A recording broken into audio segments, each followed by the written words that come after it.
بسم اللہ الرحمن الرحیم۔ محترم سامعین و ناظرین، السلام علیکم ورحمۃ اللہ وبرکاتہ۔ امید ہے آپ اللہ تعالیٰ کے فضل و کرم سے خیریت سے ہوں گے۔ اللہ تعالیٰ آپ کو، آپ کے اہل خانہ کو ہمیشہ اپنے حفظ و امان میں رکھے، آمین۔ راہ ہدایت و نجات کے سلسلہ کا ولاگ القرآن و حدیث پیش کرنے جا رہا ہوں۔ اعوذ باللہ من الشیطان الرجیم، بسم اللہ الرحمن الرحیم۔ واللاتی یاتین الفاحشۃ من نسائکم فاستشہدوا علیہن اربعۃ منکم فإن شہدوا فامسکوہن فی البیوت حتی یتوفاہن الموت او یجعل اللہ لہن سبیلا واللذان یاتیانہا منکم فآذوہما فإن تابا وأصلحا فأعرضوا عنہما ان اللہ کان توابا رحیما۔ صدق اللہ العظیم۔ ابھی آپ نے سورہ نساء کی آیات مبارکہ 15 اور 16 کی تلاوت سماعت فرمائی۔ اس کا اردو ترجمہ پیش خدمت ہے۔ واللاتی یاتین الفاحشۃ من نسائکم، تمہاری عورتوں میں سے جو بدکاری کی مرتکب ہوں ان پر اپنے میں سے 4 آدمی کی گواہی لو، اور اگر 4 آدمی گواہی دے دیں تو ان کو گھروں میں بند رکھو یہاں تک کہ انہیں موت آ جائے یا اللہ ان کے لیے کوئی راستہ نکال دے، اور تم میں سے جو اس فعل کا ارتکاب کریں ان دونوں کو تکلیف دو، پھر اگر وہ توبہ کریں اور اپنی اصلاح کر لیں تو انہیں چھوڑ دو کہ اللہ بہت توبہ قبول کرنے والا اور رحم فرمانے والا ہے۔ تلاوت کی گئی آیت مبارکہ کی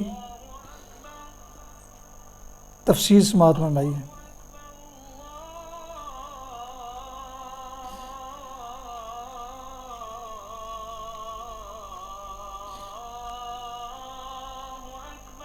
مغرب کی اذان کا وقت ہوا جاتا ہے جی۔ پھر اگر وہ توبہ کریں اور اپنی اصلاح کر لیں تو انہیں چھوڑ دو کہ اللہ بہت توبہ قبول کرنے والا اور رحم فرمانے والا ہے۔ ان دونوں آیتوں میں زنا کی سزا بیان کی گئی ہے۔ پہلی آیت صرف زانیہ عورتوں کے متعلق ہے اور ان کی سزا یہ ارشاد ہوئی کہ انہیں تاحکم ثانی قید رکھا جائے۔ دوسری آیت زانی مرد اور زانیہ عورت دونوں کے بارے میں ہے کہ دونوں کو اذیت دی جائے، یعنی مارا پیٹا جائے، سخت سست کہا جائے اور ان کی تذلیل کی جائے۔ زنا کے متعلق یہ ابتدائی حکم تھا۔ بعد میں سورہ نور کی وہ آیت نازل ہوئی جس میں مرد اور عورت دونوں کے لیے ایک ہی حکم دیا گیا کہ ان کو 100 کوڑے لگائے جائیں۔ اہل عرب چونکہ اس وقت تک کسی باقاعدہ حکومت کے ماتحت رہنے اور عدالت و قانون کے نظام کی اطاعت کرنے کے عادی نہ تھے، اس لیے یہ بات حکمت کے خلاف ہوتی ہے اگر اسلامی حکومت قائم ہوتے ہی ایک قانون تعزیرات بنا کر دفعتاً ان پر نافذ کر دی جاتا۔ اللہ تعالیٰ نے ان کو رفتہ رفتہ تعزیری قوانین کا خوگر بنانے کے لیے پہلے زنا کے متعلق یہ سزائیں تجویز فرمائیں، پھر بتدریج زنا، قذف اور سرقہ کی حدیں مقرر کیں، اور بالآخر اسی بنا پر تعزیرات کا وہ مفصل قانون بنا جو نبی صلی اللہ علیہ وسلم اور خلفائے راشدین کی حکومت میں نافذ تھا۔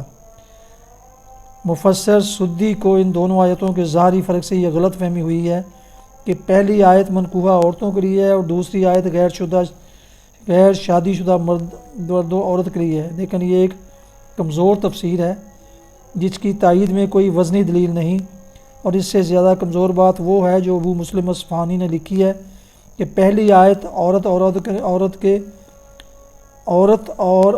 کے ناجائز تعلق کے بارے میں ہے اور دوسری آیت مرد کے ناجائز تعلق کے بارے میں۔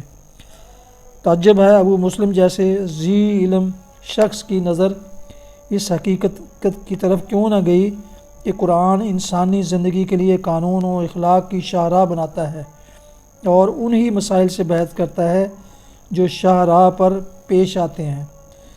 رہیں گلیاں اور پگڈنڈیاں تو ان کی طرف توجہ کرنا اور ان پر پیش آنے والے ضمنی مسائل سے بحث کرنا کلام شاہانہ کے لیے ہرگز موضوع نہیں ہے۔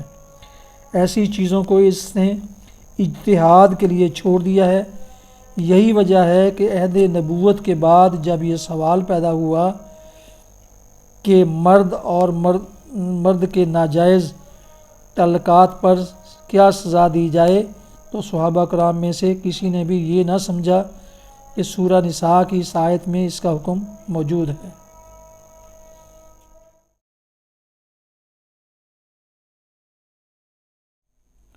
حدیث مبارکہ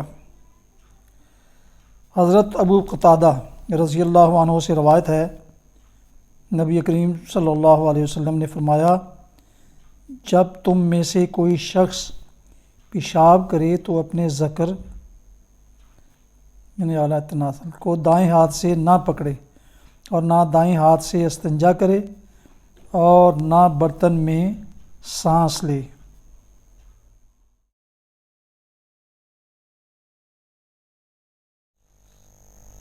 ناظرین و سامعین، محترم، یہ تھا آج کا راہ ہدایت و نجات کے سلسلے کا ولاگ قرآن و حدیث، جس میں آپ نے سورہ النساء کی آیات مبارکہ 15 اور 16 کی تلاوت، ترجمہ اور تفسیر سماعت فرمائی۔ اس کے علاوہ ایک حدیث مبارکہ بھی آپ کی خدمت میں پیش کی گئی۔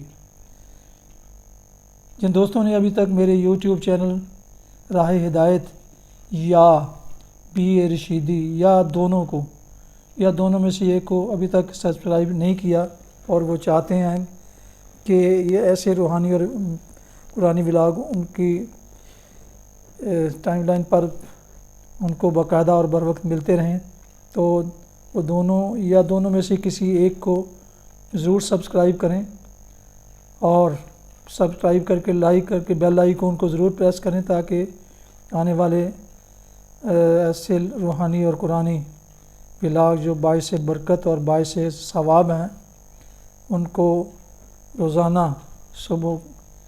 ہر صبح باقاعدہ اور بر وقت ملتے رہیں۔ اللہ تعالیٰ آپ کا حامی و ناصر ہو۔ اللہ تعالیٰ آپ کو، آپ کے اہل خانہ کو ہمیشہ اپنے حفظ و امان میں رکھے، آمین۔ اپنا بہت خیال رکھیے گا، اپنی دعاؤں میں پاک وطن، والدین، اعزاء اقارب، دوست و احباب کے علاوہ اس ناشیز کو بھی شامل فرمائیں گے تو انتہائی مشکور ہوں گا۔ بہت شکریہ۔ السلام علیکم ورحمۃ اللہ وبرکاتہ۔ پاکستان زندہ باد۔ اللہ حافظ۔